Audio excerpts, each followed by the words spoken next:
everyone. Welcome to the East County Sports Report with Dave Dickens. I'm Ramon Scott. Dave, it's week 8. We've got a blockbuster weekend of games this Friday with monster matchups, including 2 of the top 3 teams in the county facing off. We have also a pseudo league championship game with a pair of Patriots battling, as well as undefeateds in the Valley League, trying to separate themselves from the pack, and the grudge match that I've been waiting for all season to find out who's the best in the La Mesa Spring Valley area with my Highlanders and those resurgent Matadors. Dave, it's going to be a great week of play this Friday night. It's going to be hot. It's almost going to be as hot as Fernando Tatis for the San Diego Padres, and you can't get much hotter than that. But you can get a little hotter than that when you have the Cathedral Catholic Dons back where they're supposed to be against my Granite Hills Eagles. Now we're going to have some great matchups to talk about, including that big one to start us off. We'll talk about league play as we get rolling here, but let's get right to the games this week and preview the matchups, make some picks here as well. And boy, we've been waiting for this one all season, right? With the Dons and the Eagles, Dave, and it's at Granite Hills Stadium here this time. And wow, what a matchup here with the Dons. Like I said, I think I didn't know if you believed me back when I said at the beginning of the season they're back. I think everyone kind of knew. I think you knew too, but they still had to prove to everybody. But I think it's a done deal now. The Dons are really number 2, and right now you can just throw these top teams, it feels like, together right now when you're talking about Cathedral, you're talking about Lincoln, and you're talking about Granite. But this, I don't know if it's an elimination game necessarily, Dave, but you do have some other several teams that are also county contenders, including undefeated La Costa Canyon at 6-0, Mission Hills is 5-1, and we know what happened in that game, and also San Marcos is 5-1. So I don't know if the loser is out of the open division, but it does seem like there's a little more pressure on the Eagles since they're at home, Dave. Well, we said that at the beginning of the season that whoever wins that game between Mission Hills, when Granite Hills traveled up to play the Grizzlies on their field, and we all know how that turned out. People were even, I want to say, I think they were even favored, and Granite Hills went up there and pretty much showed them what they're made of and that they are still the champs. With Max Turner and company, Brendan Lewis, and Zach Benitez behind center, Trevor Smith. I mean, we could go on and on and on and on. Talk about a well-constructed team and one of the best coaches in the county in Kellen Cobbs. And no doubt they'll be facing off against Brady Palmer and the Dons. They've risen back up to where they usually are, Dave. There was just, some things that were going on over the last couple of years, things with players transferring a little bit, and that kept the Dons out of their, rightful position in the top 4 teams in the county. But they're certainly back right now. Now, Dave, the computers have this one. One computer has it basically a pick-em, with maybe the Dons actually favored by a point or so. Well, another computer that I follow, Dave, the one that wasn't on strike recently, maybe has the Dons by as much as a touchdown here. So still, it does feel like the Eagles just seemingly face every challenge and pass it. Now, I'm not, casting off the Perry game. It was an out-of-section team. I don't know if there's anything to that necessarily. I want to give them a mulligan for the most part because this team just refuses to lose. I'm talking about the Granite Hills Eagles, of course. But, oh, man, that feels like the Dons right now are on top of their game, Dave. I'm going to make you go first here, Dave, because I don't know what I'm going to do. Well, I could tell you right now. I mean, it starts with Max Turner. I think that Mr. Spalding is getting buried beneath everybody else, but I think we talked to him in front of the local In-N-Out Burger, I believe the one on Magnolia, and he was getting ready to have a burger, uh, probably a double, I'm thinking, with some fries and animal style, which sounds really good right about now, especially when I'm out here. Uh, but then you got Spalding that was gaining so many yards at the end.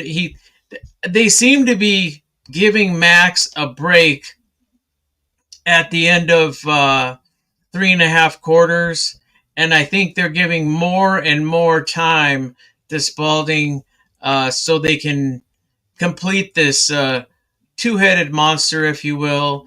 Uh, I think he's just getting better, but we all know Max. Once he makes a cut or two, that guy is off to the races. Let's not take anything away from number 0, Zach Benitez. Uh, what's his rating? 175.5. Okay. In comparison with Tyler Dung, that's wow, 200 quarterback rating. But then you forget about the little things, and they're not the little things. Brandon Lewis. And then you remember our good friend Trevor Smith and Tavin Shabazz. And I will tell you what, that Granite Hills defense, I wouldn't take them too lightly. And I'm sure that the coach of the Dons is not going to take them too lightly. They got the run. They have the offensive line. They have the great tacklers. They got the great guys off of the edge. De Leon, Proctor. I mean, there's just so many stars on that Granite Hills Eagles team. I don't want to say maybe better than the state champs, but pretty close to the CIF champs of last year. And I don't really see too much of a weakness on this team. Maybe you do, and I haven't seen Cathedral play. I haven't seen too many highlights myself. I'm just looking at a few of the numbers. And Jake Funderburg, and then Tyler Dong. He looks like he likes to run a bit too.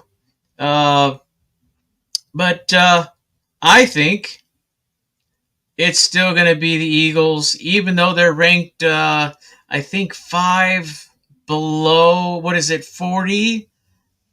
Is it 40 and 36?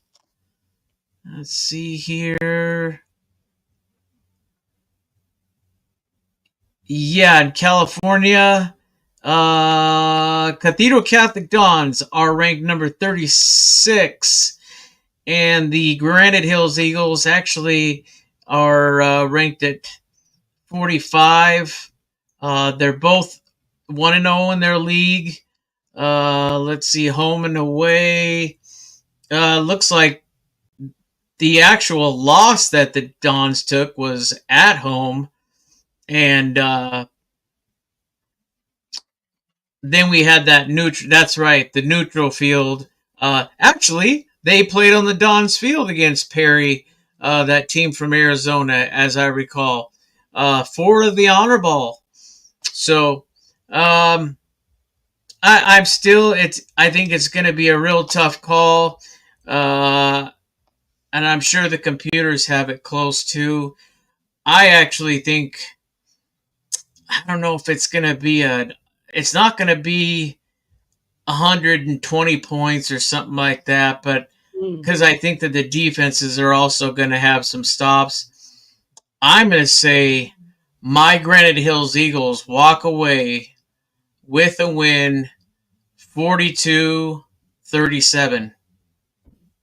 Oh wow, that is a high scoring game though, Dave, for sure. I don't know if it'll get that high, but I think since it will be a close game, I'm looking at more like maybe 4 touchdowns apiece. Maybe it comes down to some type of field goal situation or a 2 point conversion here. A very close game. I'll take the Dons to edge the Eagles here, and I want to see these Eagles win this game here. They're at home. They probably should win. They're number 3. They're going up against number 2. No reason why they won't win. I just right now, look, Benitez is probably outperforming Palmer for sure right now, but I don't think they don't need to use Palmer that much when they have a great rushing attack right now. They rushed for 300 yards last week against the Saints with Solomon and Fa'alabe in the backfield. So they also have good special teams. They returned a punt last week for a touchdown.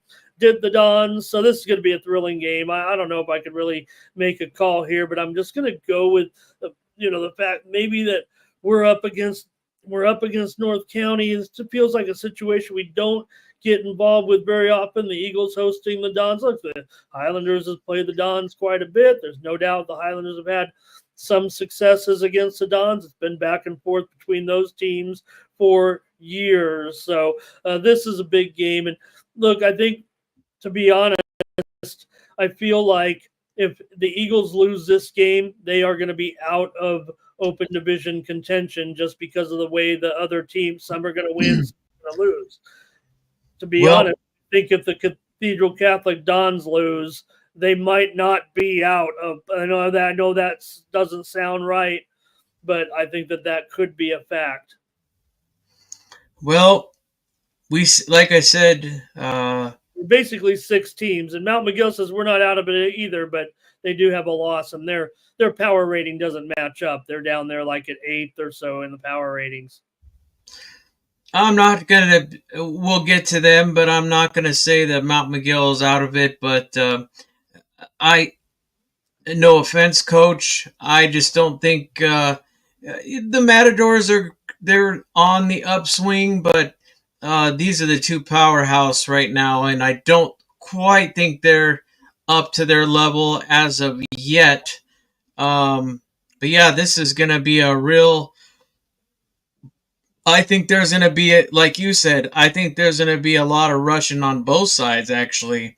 Okay. I think that Turner is going to get several carries, and that's the reason I brought up Spalding. I think they're going to probably utilize him a few more times than they would typically use him, just to give Turner a few minutes to breathe. And we haven't really seen that much from the Palmer to Harrington combination, but mostly it feels like because the Dons haven't always needed it so far in some of their games. They've been in some good games, certainly so far this season, have the Dons. Like I said, they do have a loss so far, but that was to a highly rated team. So we already saw them beat Helix, and they've beaten some out-of-section competition a few out of section teams. They also beat Modern Day Catholic 52-28. So, okay, I'll just take the Dons to edge this one, and I'm hoping the Eagles win. So I can call it an upset. Like I said, the computers have maybe the Dons favored just barely in this one. But I don't know.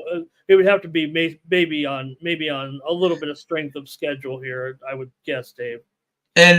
And I was also looking one last thing. Looks like Granite Hills just a little more scoring offensively ahead of Cathedral Catholic. And like you mentioned, it's also the teams that they've been playing. But Granite Hills hasn't exactly been playing a bunch of slouches either. Oh, they play a tough, that's part of it. I mean, that's why all these teams, you play these tough schedules so that you can keep that power ranking up, because only the top 4 are getting in. Like I said, this right now is, we really haven't seen it. Usually the last couple of years, it's felt like there have been 4 teams and we kind of know what those 4 teams, maybe there was a 5th one in there. But right now, if you look, like I said, Lincoln, Cathedral, Granite, Mission Hills, San Marcos, La Costa Canyon, Carlsbad took their second loss. They're probably toast. They're toast right now for the top of the division, but you still have Mount McGill and Rancho Bernardo. They're kind of far back at like 8th and 9th, but they only have one loss as well, and they're going to play some of these top teams we know about. It's the Eagles. It's all about the Eagles right now, and the Dons, two of the top 3 teams. This will be the featured game on Friday night for sure. And I'm gonna say also, and I'm sure that this will stir up the pot a little bit as well. But I'll tell you what, the Granite Hills Eagles take care of the Dons. I'm going to even go out on a limb, and I think they're going to be able to take care of those Lincoln Hornets as well as San Marcos. So they win this one. I think that Granite Hills has got it in the bag. You heard it right now. You heard it on Wednesday, the 9th of October. I asked them, right? I said, was that Perry game a wake-up call? Was that the Eagles I was talking? I forget. You got to remind me. I'm losing my mind. Yep. Okay. And I think, and you know what? After that, what did they do? They took it to Eastlake like nobody's business. Okay. I mean, talk about a spanking. It was almost more than that. And then they started averaging 40, just off the top of my head without looking, 40 points plus in every game since. Yeah, and I talk about that combination, Palmer to Harrington, but the Eagles, they have I don't know, that probably have the best secondary I can think of. Like you said, we focus on our teams, but it's hard to think there's a better secondary out there than what the Eagles kind of possess from what we've seen this season. Okay, should be a great game. Can't wait. And then can we shout out the Granite Hills channel there on David? It's such a nice broadcast there on YouTube. Anybody doesn't know that, you can watch every Eagles game. We never say that, but I'd like to say that right now. Mr. Zander films it still, I believe, and you could just I don't know what exactly it's called. Granite Hills Eagles football. I know that. Isn't it VPN? No, it's not VPN. You might need a VPN where you are. Okay, let's keep it rolling here right now, Dave. And I think I've got a championship game here. Let you and me as a reporter. Look, the teams aside, they don't have to listen to us. I mean, there are other teams and other games still to go this season here in the City League. But to me, it feels like right now, the way the Patriots of Christian are playing and the way the Patriots of Patrick Henry are playing, I think this is a championship game of the City League. Hopefully whoever wins doesn't slip up here with those other teams. Good team, San Diego, you got Morse, you got Crawford, but it does feel like right now, Dave, that this is the game of the season right here. I'll take the Patriots. Well, I'm looking at it as the green and yellow Patrick Henry Patriots with the Packer colors. They played Morse and they beat them 52-8. Okay. And the Christian Patriots, I want to say they didn't have Runkle in yet. I want to say, was it before Wilkins stepped in? I'm trying to think if that was the case. But at any rate, they took care of Morse, but definitely didn't smash him like this. And let's throw this one in there just to kind of give you a feel for it as far as their league. West Hills beat Morse 7-0. Okay. 7-0. Mm-hmm. So I think in that league, what it appears to be is Morse is probably the weakest link in that league at this moment. It's not typically like that, but Patrick Crawford 42-7 in that, and I thought Crawford would be a little bit better than that. And you kind of said they kind of put on the brakes on. Go ahead. And then we look at and then I'll let you enlighten us too on the Christian Patriots, but I'm looking at Henry. 309 points already. And that is on the offensive side. And heck, they got a defense too, because the total scoring from their opponents, 146. And I'll tell you, a lot of that was from the Grossmont Hillers. So that tells you that they did some shutting out. I mean, 45-0 over Montgomery. And then let's see here. They also 24th. This is what baffles me a little bit. And this is where I think it gives the Christian Patriots some food for thought. The Patrick Henry Patriots, they played 3 games. Played the Mission Bay and Buccaneers, and they won 24-13. So they only scored 24 points, and for Mission Bay to score 13 against that Patrick Henry defense, I think that was one of the closer games on the season. And they also had the close loss against Mount Carmel early. I think that was the first game of the season, 35-34. Carmel's turned out to be a pretty, right now, Dave, certainly a pretty good team. They've been rising quickly up the rankings to number 17 in the county with a 4-1 record. So that kind of gives you... let me get it right, Dave, a 5-1 record. Number 16 right now. And so you got 2 losses from the Patrick Henry Patriots, but I just wanted to throw that in there. And I think that gives a lot more hope to the Christian Patriots that they did have a pretty close game against Mission Bay, and our Christian Patriots did pretty well against Mission Bay. I want to say even scored a few more. And now with this Runkle and the not wrinkle, but Runkle in their offense now, and I think that Patrick Henry might be chopping at the bit, because I don't think they're going to have as much film on this guy as they have of probably Wilkins and Spencer combined. I think Coach Bug is going to have a couple of tricks up his sleeve. Who knows? He might even dig up some old Beezer plays. You never know. Or I don't know. I just see some great things. I mean, Spencer's he's a real fast speedster. He was very good at running the ball when he was playing quarterback. So you never know. He could all of a sudden become a receiver, and maybe we'll hear touchdown Spencer from Runkle. Runkle to Spencer. Probably. Moronis.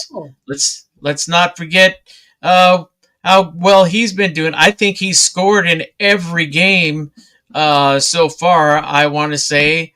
And let's not forget about our friend Marsh. Oh,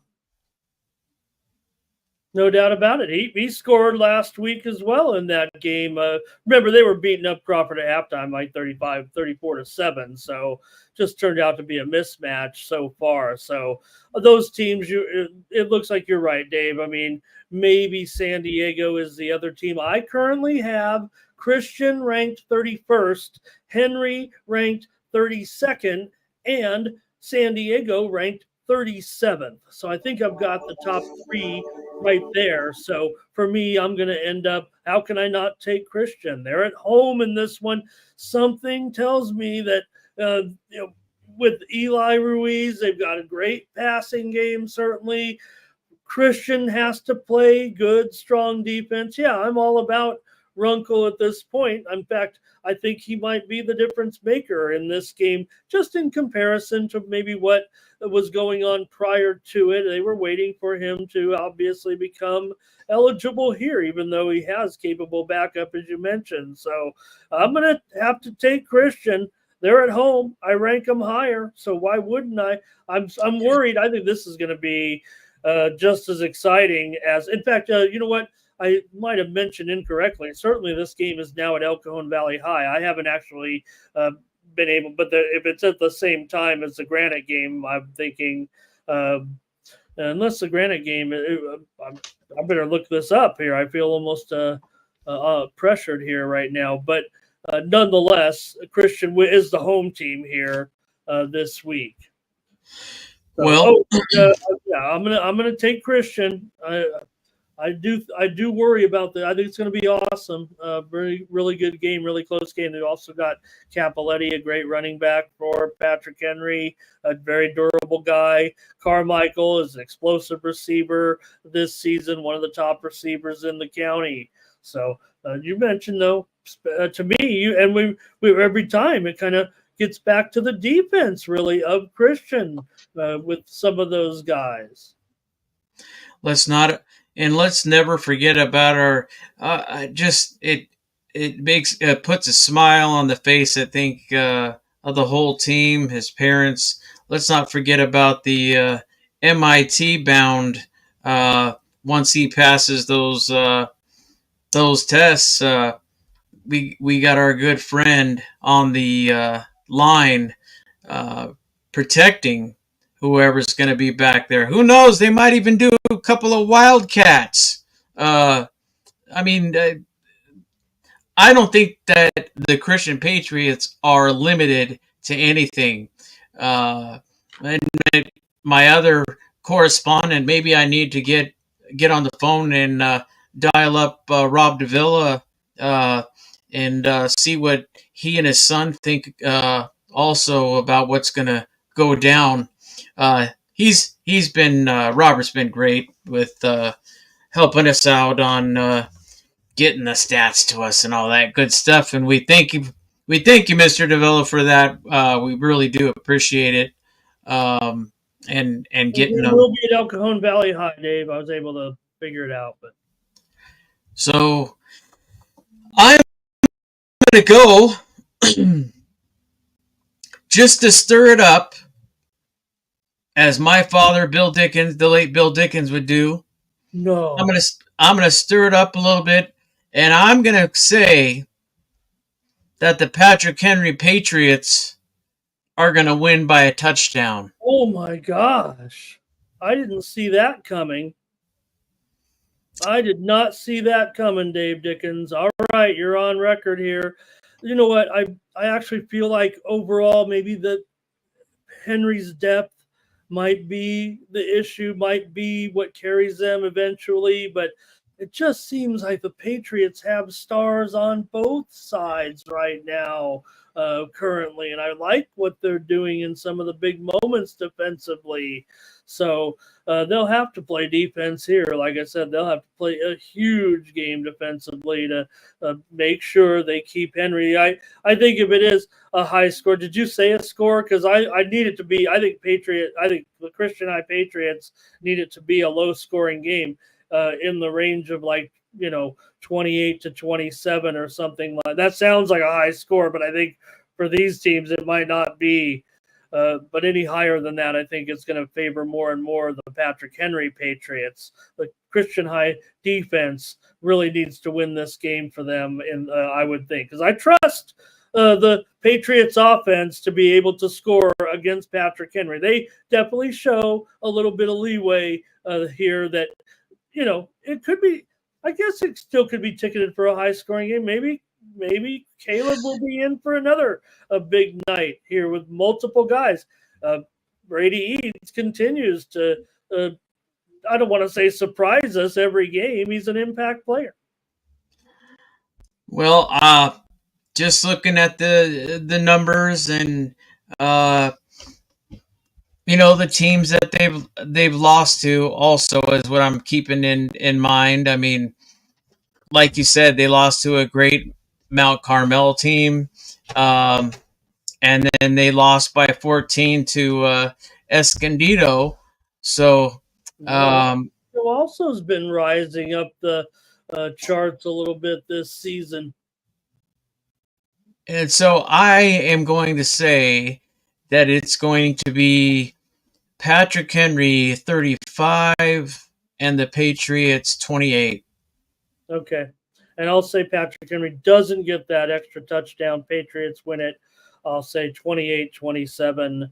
That would have to be. Like I said, I think the higher it is, the more it could favor the Henry Patriots. What a game that's going to be on Friday night at El Cajon Valley High. Let's make sure, in case anybody's going out, we want to go to the right place. Okay, let's get rolling on the rest of our games. We got to go. These are some great games. And Mount Miguel at Helix here in this one, Dave. Two teams in our top 20 with Mount Miguel. They're 1-0 in the Grossmont Hills League after last week's game. They really showed out well last week. Helix is coming in here with their first league game in this one. Last week, of course, Grossmont 63-26 early and often. We saw Mount Miguel putting up big numbers last week on Grossmont, including a couple from Brandon Arrington, who this week got yet another offer to add to his collection. Well, I didn't get a reply from Coach Jones. I'm sure he's busy game planning. But I still wonder, is Lester going to be back at all this season, or is maybe towards the end of the regular season? And if there is a possible playoff spot for them, I'm sure there will be a spot. Nothing, no open division, anything like that. But um, after what I saw Mount Miguel do last week, and I'll say it, I picked the Grossmont Foothillers on the road at Mount Miguel to get the win.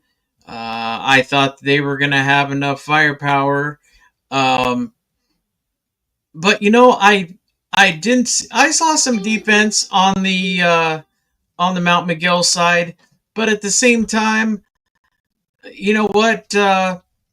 There were some bright moments also with the passing game from Tommy Donovan. He was running for his life, although for a lot of the game he wasn't sitting in the pocket. He was either throwing the ball away pretty quick or he was running for his life. I hope he's healed up and ready to go after that one. I do have even after that, I was talking to Coach Lawrence about that game, actually about a couple of games, and he was saying, yeah, Mount Miguel, serious speed and serious athletes, and they're going to be hard to stop. But as I kind of I led him into saying this very thing, I think Granite will get them. I kind of sold that into him. So, but like he said, and I watched it for myself. Those guys, VJ, they get the ball, and then what is it they call now in the NFL? They even got they have the abbreviation now. The yak, the yards after catch is the new thing. Is the yak, and I think that I saw quite a few of those from Mount Miguel. They're like a freight train, and you really have to study that offense, and you really have to be showing them, confuse them with your defense, But I think it's the opposite is what's happening is they're confusing the opponent's offense with their defense. So Mount Miguel, they're going. I think they're going to get the win. They're not ready to be the number one in the Hills League, but Helix is down. They are a younger Helix team right now. They have talent. They just don't have those key players that are developed yet, is what I'll say. They haven't been developed to their potential, but they're going to get there. I think they're going to be much improved next year. But I think even though Helix, it's at home, that's going to help a little bit. And our man behind center, Stevenson, I think he's been filling in quite nicely. More of a pocket guy, but he's been doing pretty well. The biggest key though, and what most teams haven't been able to do, you have to stop the run.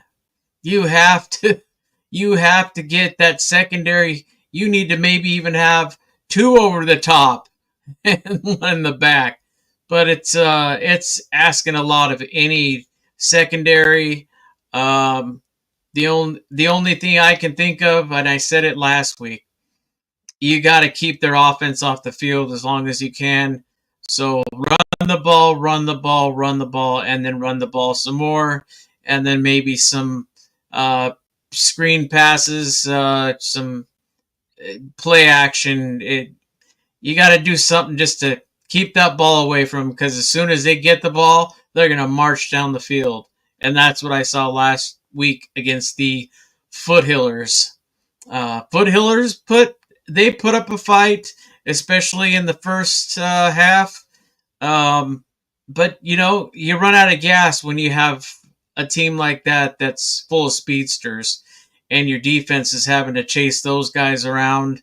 You don't have running backs as linebackers. So with that being said, I'm going to have to say Mount Miguel 24, Helix 14.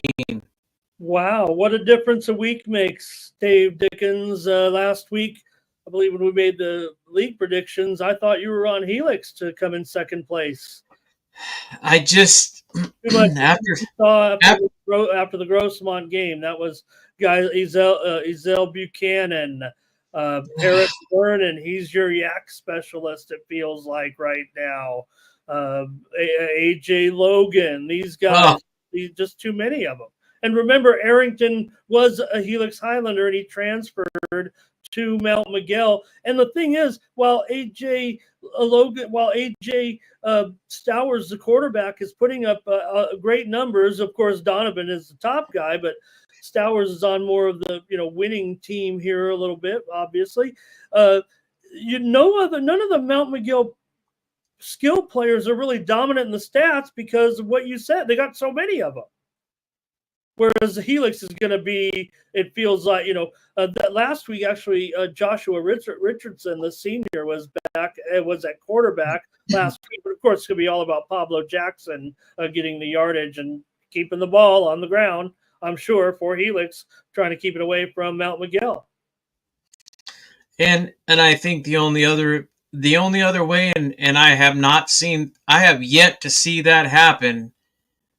The only other key to that game to possibly come close to beating them is cause the turnovers. You got to win a turnover battle. I mean, find a way to strip the ball, smack the ball out of their hand, but you got to catch them first. That's just the bottom line. So yeah, Mount Miguel, and I think they are, as Coach told me earlier in the season when they were right before, I think, second game of non-league for the Matadors, said, "You just wait until we start and we get into league. Then we're really going to show you." Okay, well, yeah. So this is a game that they've always kind of pointed to a little bit. I'm talking about back in the day. I remember back in my senior year, Mount Miguel was having a great season, rolling through everybody, and here came the Helix game, and they lost 34-7. Of course, that was Dave. 40 years ago, I guess. Now it feels like maybe it wasn't my senior year, maybe it was my junior year, but nonetheless, you get what I mean. It's kind of been a long time in this series too, and this is the first time Mount Miguel has they're favored. The computer has them by 2 touchdowns. The striking computer, and the other computer actually has Helix favored to win, but I think that one is a little bit further behind the curve when it comes to the power ratings right now and where Mount Miguel stands. And yeah, I still have Mount Miguel a little higher than the computer rankings, it feels like right now, but I'm kind of right on line with the poll, with the regular media poll right now. After I was out on the Dave Dickens limb with Mount Miguel this season early on, and yeah, they lost the key. They lost the game that I expected them to win right now. So this is another one. I'll take them again. I'm going to take them. I believe that I agree. They too much offensive talent. Eventually will get there. Helix, obviously a down year. Yes, 4 losses that you could have argued they were maybe underdogs, or I don't know if they were underdogs like in all of them, but I felt like I had my doubts, and I watched this team closely. So, all right, we'll take Mount Miguel then together. Dave has cast his vote for the Matadors here over the Highlanders. Second place now. I think this. Well, we'll see. Let's talk about the other games. The other game, Dave, because anything can happen here. These two teams are 0-1, but they've played some incredible games over the years. I promise you that. When Steel Canyon plays at Grossmont, I've seen some wild games, wild finishes in the years past. Maybe not recently, maybe not as recently, although they did have, I believe, some close ones here. But back several years ago, they were playing wild games, I remember. And we could get that here, it feels like, with this one. It feels like very closely rated at this point, Dave, although the computers have Steel Canyon between 10 points and 14 points to win. Yeah, I'm trying to think.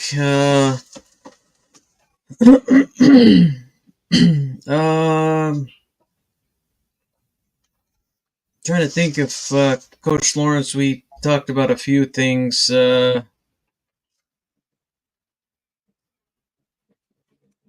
Well, I know. Look, I mean, I'm not going to put anything past, reflecting negatively on the Mount Miguel game. They still had, they scored some points early in that game. They were down just 21-12 in the first quarter.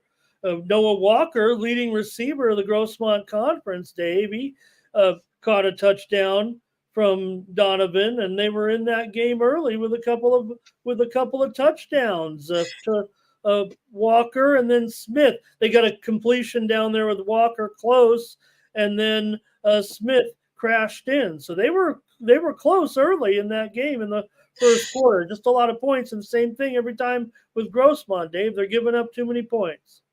Yeah, and as we mentioned, and it's still hovering around the same amount as far as offensively for the Monte Vista Monarchs, actually.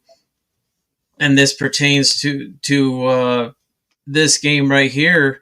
When they played the Monarchs, the Hillers, Coach Lawrence was saying that Villanueva, he's a monster, complete stud, and hopes he plays somewhere in college for sure. And I'm sure he will, whether he goes with a JUCO locally, and then transfers out. But I definitely think he could do some damage at any of our local JUCOs here.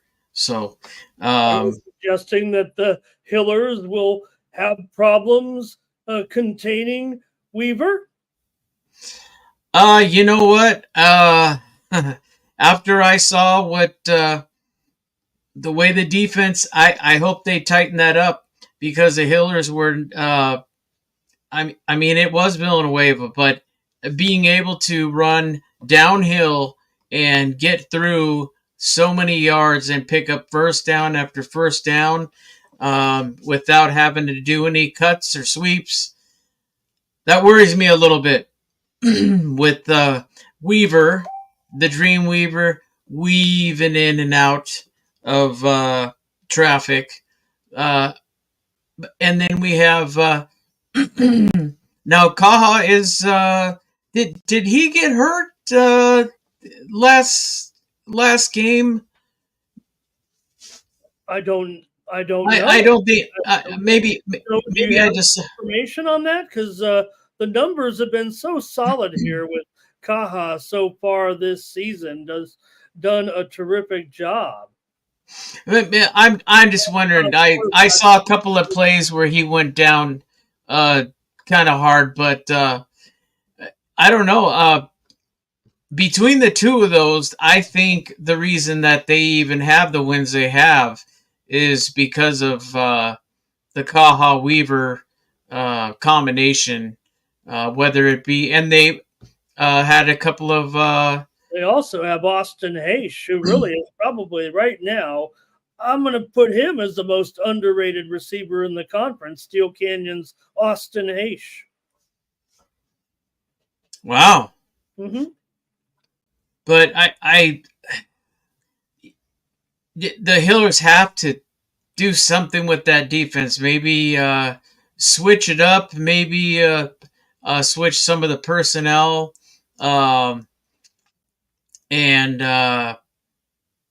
get some maybe some fresh blood on the as far as the linebackers and some pass rush, and maybe switch the safety with the corner. I don't know, anything to help that defense to be able to defend Kaha and his cohorts, which would be, as you said, Weaver, and then your underrated receiver. So let's not sleep on the Grossmont offense, though, because it could turn into a shootout as well, because we all know that Tommy Donovan can throw for, I mean, he can throw all night. He can have 40 attempts if he had to. As you know, Grossmont throws quite a bit. Noah Walker is usually his go-to guy, but he's also shown that he's got some good legs as well, and he knows when to get out of dodge and gain a couple of yards. And he's not exactly a small guy either, so he can take a hit or two when he's carrying the ball. I still I picked Steel Canyon quite a few times this year. But with Grossmont being at home, I think they know what's on the line. And for both of these teams, it's where are you going to be placed in the playoffs? It's going to be much lower whoever loses this ball game. But I'm going to say with Grossmont at home, and if Steel plays a perfect game, they're going to be tough to beat. So I'm going to say Grossmont 27 and Steel Canyon 24. So they could give them a field goal. Wow. Okay. Yeah, no doubt. Well, I have Steel Canyon ranked 30th in the county right now, and Grossmont ranked 40th in the county. I think that Grossmont does have trouble stopping pretty much every team at this point. I think that will make the difference. I don't know if it'll be that low scoring. I've got Steel Canyon here, 42 to I'm gonna say 42 to 30, 42 to 31, 42 to, well, they go for 2 every time. So 42 to 32, I'm going to say for Steel Canyon, maybe 35-32, but I'm going to take Steel Canyon here in this one, maybe 35-32. That sounds maybe more reasonable, but I've got a little higher scoring than you do, I think, in this one, because I just don't know. Grossmont just hasn't proven to be able to stop very many teams really this season, and I would think, not to mention, as I mentioned, Haish, but don't forget Nico Yara as well for Grossmont. I mean, for Steel Canyon right now. He's an explosive player as well. Look, you mentioned Noah Walker. Parker Vanderberg has been awesome here for Grossmont as well. So I would think high-scoring game here between these two teams, and I've seen so many wild games between Steel Canyon and Grossmont. We could see a wild finish, I think, here on Friday night. And let's not forget about Amari. He has a great catch last week, Dave. So, I mean, I think a lot of pro teams would like to have as many receivers that Grossmont has. It's hopefully they can figure a way to shore up that defense and really need to establish a running game. And being a quarterback himself, but as I recall, I'm trying to remember who was the big running back for Lawrence when they were making their run. I'm trying to. Man. See, I'm throwing that one out to you. I know that he had a top 10 running back in the county, though, that I think.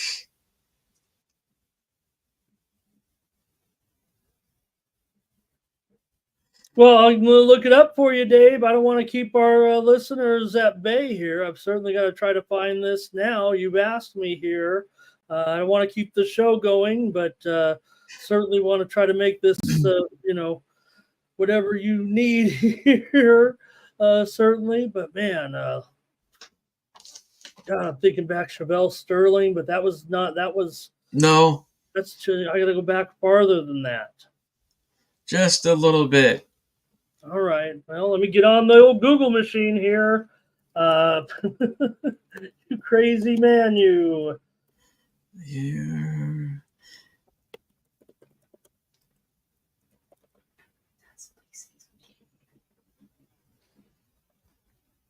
And I'm looking right now. Maybe Coach is around. Wow. I mean, I can't believe you're going to need to know this here right now, but I'll, just give me a few minutes here. Well, that's why I'm going to Coach Lawrence. Maybe he'll have something for me real quick. I mean, we're on live right now, so I'm a little concerned because I'm trying to here, but I know it's a trivial thing, but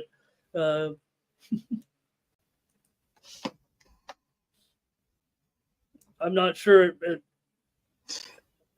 pertains to what we're doing here tonight. But at any rate, while you're looking at that, we already gave our scores on this one, and hopefully I'll get my answer here. Either way, we will by the end of the show.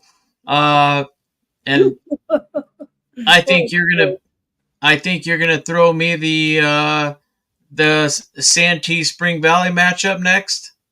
Oh, okay. No, are you ready to go on? I wanted to get the answer for you. Well, I think we can. I got to go through a bunch of search engines and things like that. I just don't have it at my fingertips. We'll figure it out. But I thought you were gonna throw next. Oh no! If you're ready to go on, I'm ready to move on. I just didn't know if you really needed that information or not. No, it's fine. We'll All right. figure it out. Appreciate that. Here we go. All right, let's go over to the Valley League now, where El Capitan is going to take on Valhalla in a battle of undefeated teams in the Valley League. Dave, a big win last week for Valhalla. Hats off to the Norsemen here. They beat Santana. Hey, I think we were, giving them a big chance certainly in last week's game, but I don't know if we saw it coming. They were going to beat them 31-14 here, Dave, to win this. And right now, they are hosting this game against El Capitan. Now, El Capitan won over Monte Vista, 38-21. Valhalla's looked really good. To me, watch out. Again, we talk about these teams. Watch out in the Valley League. Now, I'll tell you, Dave, the computers have El Capitan by 3 touchdowns or more here, but it doesn't feel like it to me. It feels much closer. Well, before I get into that, I just got it from Coach Anthony Lawrence. We don't need a search engine because I got Coach Lawrence. There was 3 of them: Marlon Rampart, Josh Anderson, and I remember Jay Carr. Oh, sure, the Har family, famous in my neighborhood for sure. So a 3-headed monster, 3 great running backs for him. Who needs technology? Well, you caught me off guard, Dave. I know. That's why I said, you know what? I've already been talking to him throughout the day, so why not one more question for him? But I wouldn't have got that off the top of my head. Maybe Har. I don't know. So you were talking about Valhalla, and we talked about the whole valley as a whole. Anybody beating anybody, or if they slip up, any of these teams, it's going to be a rough one. It's going to be, and here's another one right in front of us. I mean, last week, Santana, no one was expecting Valhalla to do what they did to Santana, especially the way Santana came. Santana, why couldn't they beat El Capitan right now? That's where I'm going right now. El Cap at the beginning of the year was picked to win the Valley League. They are 1-0 right now. 3-3 overall. Same record as Valhalla. But with Valhalla, no one was picking that. As a matter of fact, if I recall correctly, they were more towards the bottom of the bunch. But they really impressed, I think, everybody, including your striking computers and your computers that are still working, or your scabs, or whatever you want to call them. Yeah, I don't think they've closed the gap in the ratings right now, but it feels like to me they have, to the eye test they have. To the computers, Valhalla is a big underdog here. Wow. With what they did to Santana last week, and I mean, Santana was on a roll, and it looked like they were not going to be beat by anybody, and they had that mindset. But Valhalla has a different plan for this valley, and you know what? Who knows? They could steal it right out from under all of them. And we talked about it, especially with Coach Estes at the beginning of the year, that anybody could win the Valley. And wow, Valhalla, they got that, great quarterback. What, three different running backs that have been spectacular for the Norsemen. I think the Norsemen are on the rise. Nothing to take away from El Capitan, as Brant Barker also had a great game last week. And the defense has been, I think, pretty much, I wouldn't say lights out, but they have been probably one of the best defenses in the Valley League thus far. But I think this is one of the tougher ones to to call, actually. Both of them got great quarterbacks. Because El Cap's got a little more of a stout defense, Valhalla is at home, but I'm going to have to go with, how about them Vaqueros? And I'm going to say it is going to be a 28-21 El Cap victory. I'm going to go right there. I'm going to say the exact same thing. It feels like I want to think Valhalla can do it. They did it last week, but this should be a game where El Capitan should still hold the overall edge. It feels like to me. Barker passed for 250 yards last week and a couple of touchdowns. Valenzuela caught one there, I think, and Benegas had 4 receptions for 78 yards. Brady Girolamo rushed for 54 yards, 2 touchdowns for El Capitan. They also have a strong defense with Altamirano. You've mentioned him many times. He led the team last week in tackles. Here for Valhalla, Jackson Newman rushed for 190 yards last week in the win over Santana. He also had a pair of touchdowns. Marcus McHale had 70 yards rushing, and Josh Armstrong had 49 yards and a touchdown. So, look, you're right, Dave. Valhalla, if they win this game, they're going to be in the driver's seat in the Valley League. A huge surprise here right now is Valhalla with a big chance to win this game, no doubt. El Cap's the favorite. The computers say so. Even Dave and I feel like in the back of our minds that they still, El Cap has Valhalla made this much straw, and maybe have the other teams come back down a little bit in the Valley League. Maybe we're seeing even a little bit of regret. West Hills has had trouble offensively. Obviously, Hamilton's back. I get that, but we'll see, Dave. Let's go ahead. We're going to take the Vaqueros here, but this, if El Cap didn't pay attention to the Santana result last week, I'm sure they did. I'm sure it was a major point of emphasis for El Cap going into this one, knowing that what we were saying all along, that those teams, Dave, were the top teams in the Valley League, El Capitan, West Hills, and Santana, but Valhalla's here to spoil the party. And it's going to be a slugfest.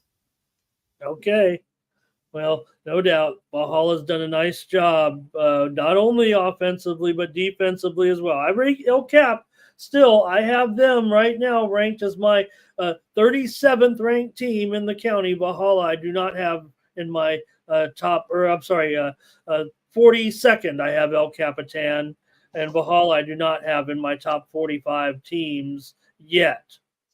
But I guess if they beat the Vaqueros, you better give them a turbo boost up to that. For sure. Okay. Here we go, Dave. Next up will be West Hills taking on Monte Vista. West Hills is 1-0 following their win over El Cajon Valley last week. And Monte Vista, we just talked about it, lost the game to El Capitan, despite a pretty strong performance as usual by Alex Villanueva. Well, actually, he had 2 touchdowns, but he did just have 79 yards. He did have a 99-yard kickoff return for a touchdown, but just 79 yards rushing last week for Villanueva, as El Capitan did the job there against Monte Vista. So I think, if anything, when you're looking back at the El Capitan road win over Monte Vista a little bit, maybe that will be something to look at with that other game. Anyways, West Hills this week on the road feels like another upset special, to be honest with you. Well, I'm looking at for Monte Vista as they started off. I mean, we were pretty concerned because don't get me wrong, it's a great Vincent Memorial team, but they were shut out 21-0. But then they got it together against Kearney. Oh, what was it? A play or two away from beating the Comets. and it was a 41-35 loss. And and then they went and here's that magic, those 35 numbers. But then they went and played Castle Park and took care of business, 35-19 over Castle Park. And then Coastal Academy, they won 2 straight, so they won 34-31 over Coastal Academy. Then they that one was at Grossmont, and 54-33. You know what? That first half, I'm telling you, they really played some tough football, and Coach Lawrence will tell you that's exactly what they did. And then this last game that they played against El Cap, 38-21. This team's scoring. They're always scoring.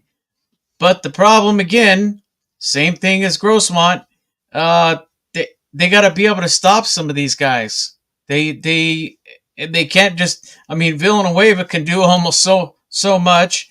I was looking at Derek Taylor taking over, as I found out today, speaking with Coach Hamamoto. Bean is out for the season, so Derek Taylor will be taking the snaps for the rest of the season, depending on how much they do throw. It was 7 for 11 last week for 125 yards. That's pretty good for Monte Vista.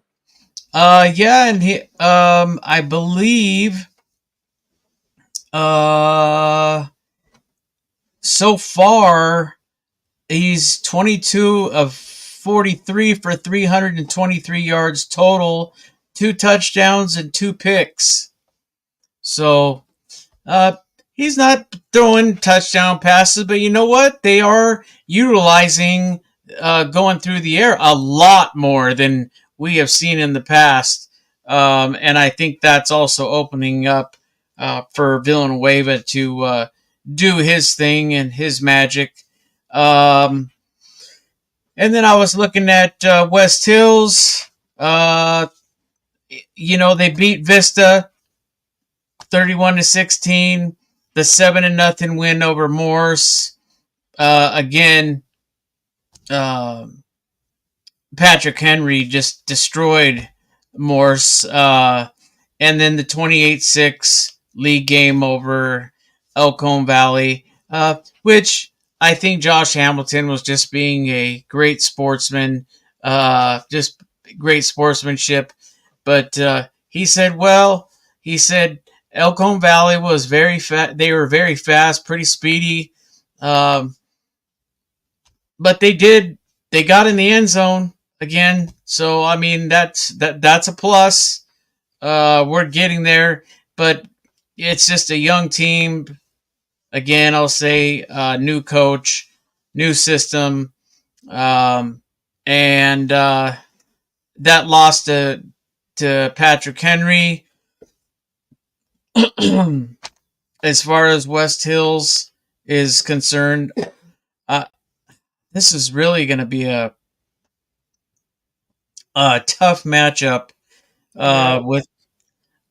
even with West Hills 3-3, they have Josh Hamilton behind center again, and then we have Taylor. He hasn't thrown as much as Hamilton has, but he can run a little bit too. And I really think West Hills. I want to pick Monte Vista, but West Hills got their quarterback back, their starting quarterback, and their defense against their offense. I'm just going to have to go with West Hills. And even though they are on the road, it's going to be, I think it's going to be low scoring for sure. You're probably going to disagree with me. Not that low scoring, but I'm going to say West Hills 27 and the Monte Vista Monarchs 21. Okay, well, I do agree. I think the score will be right in that range, but I'm going to go with the upset here. I'm going to take Monte Vista in this one. It's going to be, Villanueva is going to have a stronger game certainly than 77 yards here against West Hills, certainly. But look, last week we saw West Hills star Edgar Leon. Dave, he had a kickoff return for a touchdown. He had a 41-yard punt return to set up a touchdown run by Joey Hamilton, and he was the homecoming king at the end of the game. So, look, West Hill's defense, they've been a little bit overlooked so far with guys like Kenny White, had an interception last week. Zach Waters, Christian Parker had sacks against the Braves last week. So, West Hills does have a pretty good defense, and they got to focus will be on Villanueva. Certainly, there's no other way around it. So maybe that's what happened. Maybe Villanueva was having a slow game, and seems like 11 passes. That even for Monte Vista is a few more than normal. It feels like. So I'll take Monte Vista to win in an extremely close game. I'll say 15-14 or something like that, 16-14, 18-17, something right in the teens. It could be a weird score with some field goal maybe, or a 2-point conversion in there or something. So I'll go for an upset here. That'll really shake up the Valley League, especially if Valhalla wins over El Cap. Then what are you going to do? Then who's going to win the Valley League? I don't know. Well, I like you mentioned before, I made those notes as well that Christian Parker has been averaging 2 sacks, 2.0, 2 sacks a game. Wow.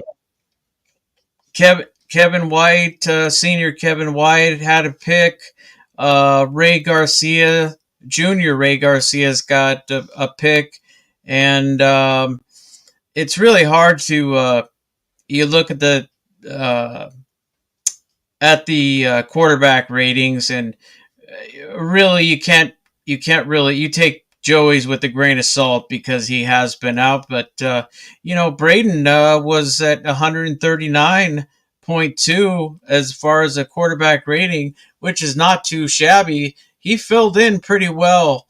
So Coach Ash has got to be happy with that.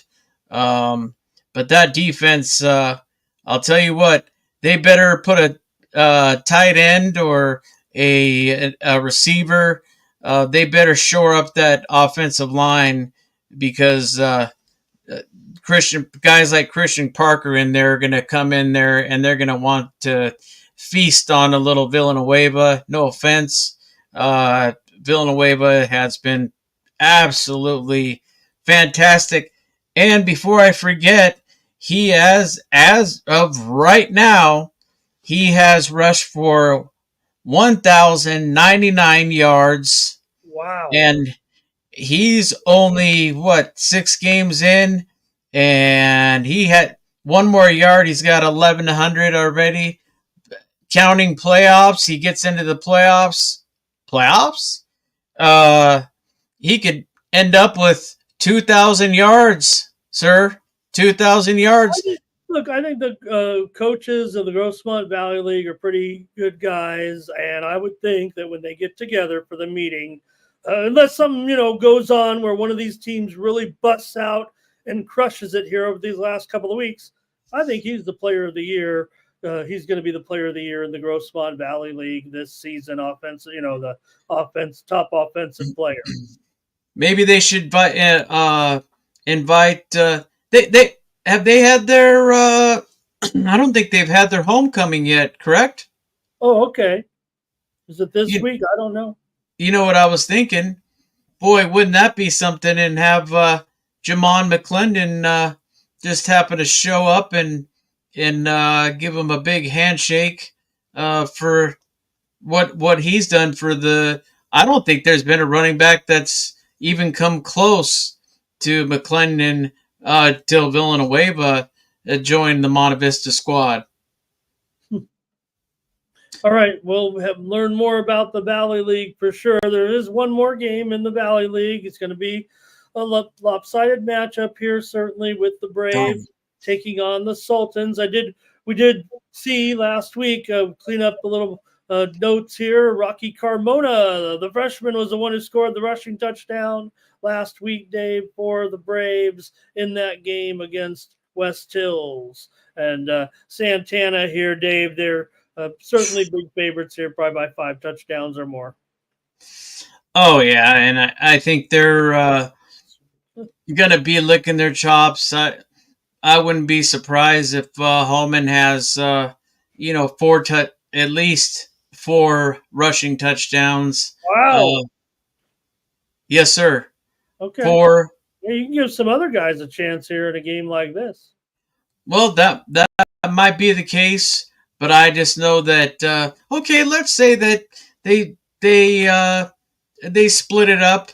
He's going to have doubles. He's going to have at least a pair because I think, unfortunately, he's going to run right through the defense. I think that, who knows, we could see Josh possibly, who knows, running for his own touchdown instead of having to throw the ball, maybe just run one in.